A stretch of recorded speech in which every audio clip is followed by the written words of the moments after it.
तिसऱ्या महायुद्धाचं निशाण फडकलं.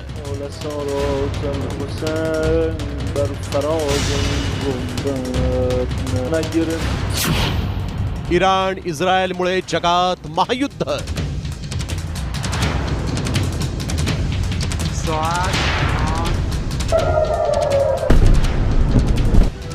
जगात अस्वस्थता आहे. प्रत्येक जण भीतीच्या छायेत वावरतोय. होय होय, आज जग तिसऱ्या महायुद्धाच्या उंबरठ्यावर उभा आहे. पुढच्या 72 तासात म्हणजेच 3 दिवसात या तिसऱ्या महायुद्धाला सुरुवात होऊ शकते. अणुबॉम्बची निर्मिती करत असल्याचं म्हणत इस्रायलनं थेट इराणवर क्षेपणास्त्र डागून हल्ला केला आणि या हल्ल्यानंतर इराण प्रचंड संतापला.